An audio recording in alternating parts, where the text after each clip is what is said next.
Hola, muy buenos días, tardes o noches. Dando continuidad al curso de Diseño Universal de Aprendizaje y ya una vez analizado la introducción, vamos a ir directamente a los temas centrales sobre cómo aplicar el DUA al currículo y a la práctica docente. Hay dos evidencias fundamentales para el diseño del marco de aplicación del enfoque DUA.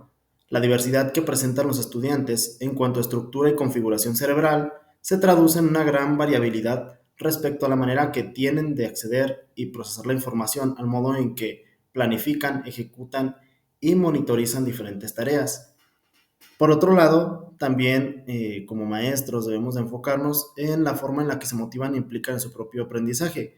Estas son las dos evidencias fundamentales hacia las cuales fue hecho el diseño del DUA y hacia las cuales debemos nosotros como docentes pues tener ese enfoque. A partir de esta investigación, el CAST desarrolló el marco de implementación del diseño universal para el aprendizaje en el aula. Como se ha señalado ya, dicho marco está estructurado en tres principios básicos, cada uno de los cuales se desarrolla a través de las tres pautas de aplicación y de varias claves o puntos de verificación. Cada principio se corresponde con una de las tres redes cerebrales implicadas en el aprendizaje. Esto lo vimos en el producto pasado. Y los tres principios del DUA sientan las bases del enfoque y en torno a ellos se construye el marco práctico para llevarlo a las aulas. Como ustedes saben, pues anteriormente se trabajaba como docentes hacia un solo modelo de alumnos, buscando el alumno ideal, y actualmente pues se pretende obviamente que no sea así, ¿verdad? Tener varias consideraciones porque pues hay una gran diversidad de estudiantes. Estos son los tres principios básicos del DUA y de los cuales se desglosan también las pautas de aplicación. El principio número uno y el que vamos a analizar el día de hoy es proporcionar múltiples formas de representación de la información y los contenidos, que es nada más y nada menos que el qué del aprendizaje, ya que los alumnos son distintos en la forma en la que perciben y comprenden la información. El principio número dos es el de proporcionar múltiples formas de expresión del aprendizaje, el cómo del aprendizaje, puesto que cada persona tiene sus propias habilidades estratégicas y organizativas para expresar lo que él sabe.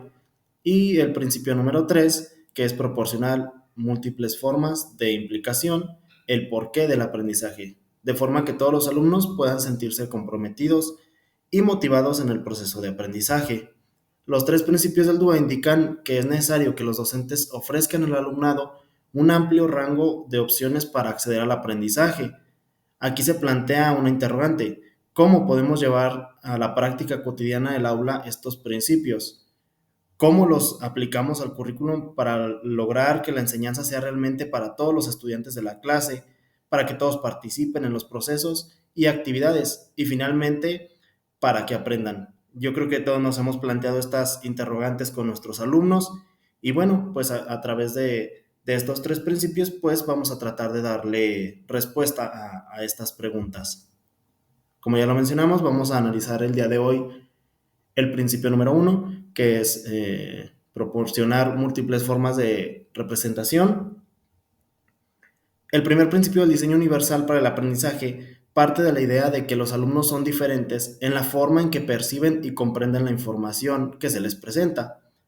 Por ejemplo, aquellos que tengan una discapacidad sensorial, ceguera o sordera, dificultades de aprendizaje como la dislexia o diferencias lingüísticas o culturales, pueden necesitar maneras distintas de abordar los contenidos. Otros simplemente captarán mejor la información con medios visuales o auditivos que con texto impreso. Por ello, no hay un medio de representación óptimo para todos los estudiantes, por lo que es fundamental proporcionar múltiples opciones al ofrecer la información. En el principio número uno, como ya lo habíamos mencionado también, se divide en tres pautas y es aquí donde pues analizamos que o tenemos que hacer la reflexión que no nos debemos enfocar hacia un solo sector de estudiantes, sino que tenemos que atender pues obviamente a toda la diversidad, ¿verdad?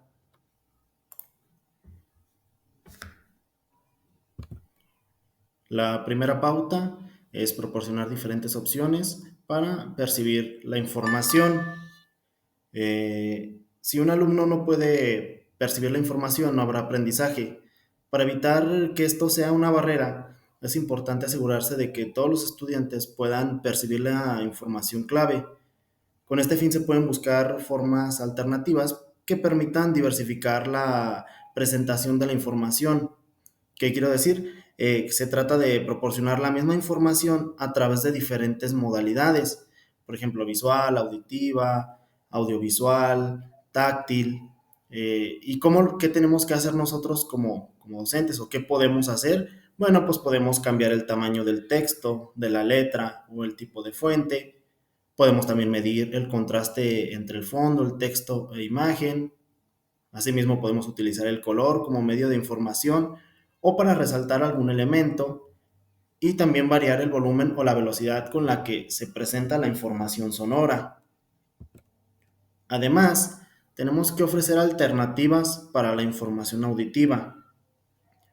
En este caso, pues podemos utilizar subtítulos, usar diagramas, gráficos, etcétera, así como facilitar transcripciones escritas de videos o de documentos sonoros, letras de canciones, de intervenciones de los personajes, y también tenemos que ofrecer alternativas para la información visual.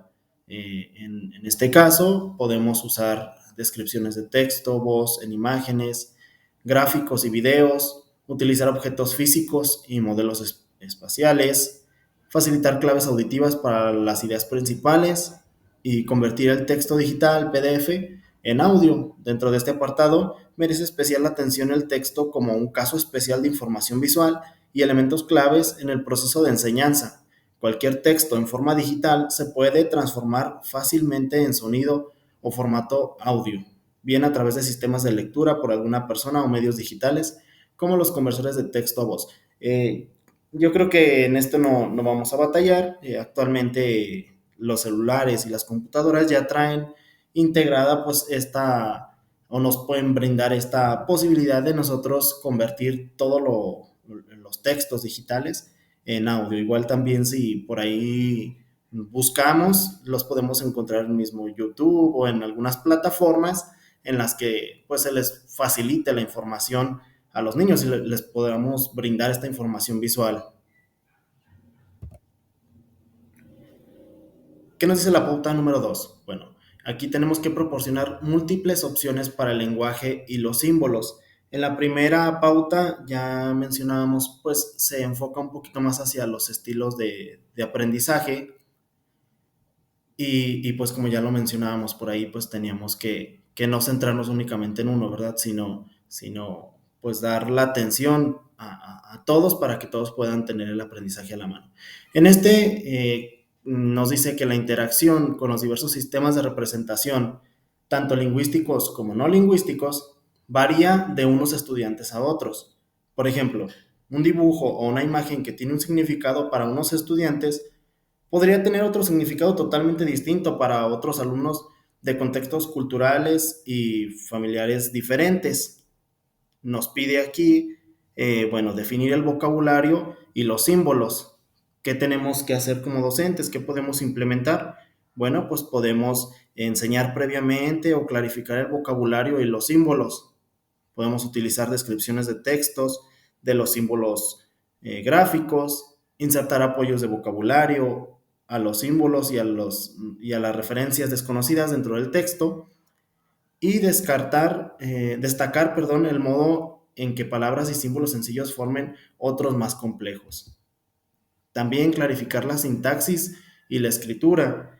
En este caso, tendremos que explicar las relaciones entre los elementos, por ejemplo, a través de mapas conceptuales o algunos otros productos, establecer conexiones con estructuras previas, resaltar las palabras de transición en un texto, enlazar ideas. Asimismo, también tenemos que facilitar la decodificación de textos, notaciones matemáticas y símbolos. Aquí podemos utilizar listas de términos o palabras clave, acompañar el texto digital con una voz humana pregrabada y también podemos proporcionar diferentes formas de representar las notaciones, perdón, en fórmulas, problemas de palabra, gráficos, etcétera. Nos pide también el DUA promover la comprensión entre diferentes idiomas. Aquí podemos enlazar palabras clave con sus definiciones y pronunciaciones en varias lenguas. Proporcionar herramientas electrónicas de traducción o enlaces a glosarios multilingües y usar apoyos visuales no lingüísticos al vocabulario.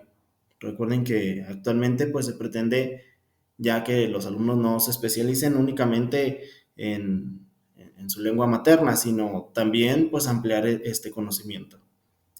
También nos pide ilustrar las ideas principales a través de múltiples medios, como presentar los conceptos clave en formas alternativas al texto, imágenes, movimiento, tabla, video, fotografía, material físico, etc. Además, hacer explícitas las relaciones entre los textos y la representación alternativa que acompañe a esa información.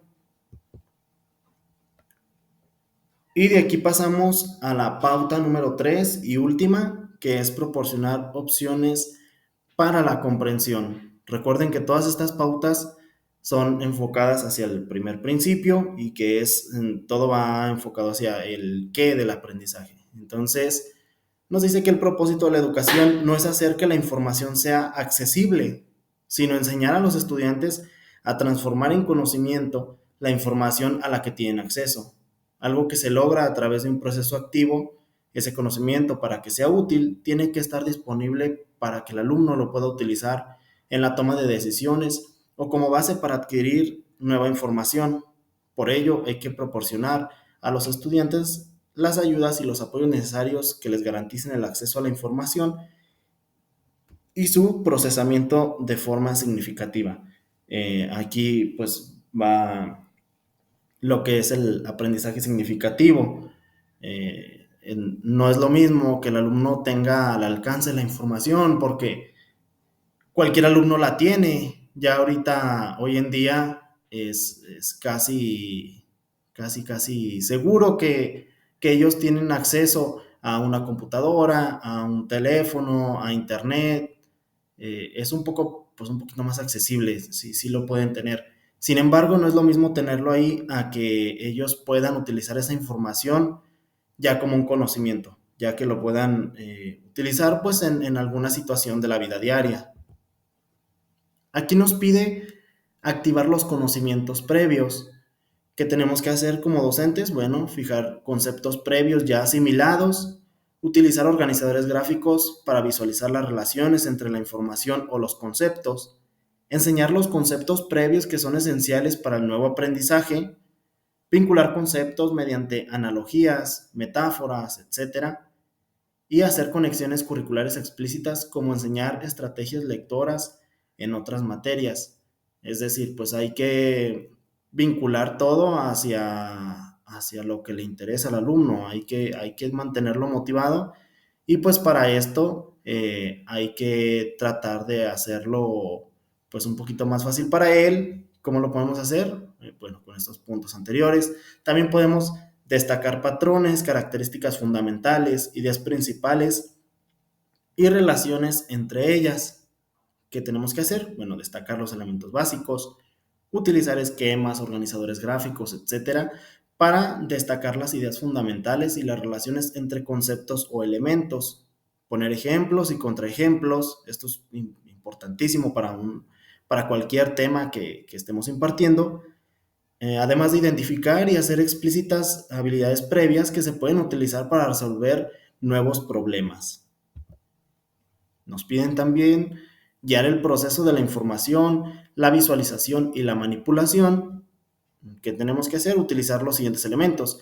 Indicaciones explícitas de cada uno de los pasos que componen un proceso secuencial.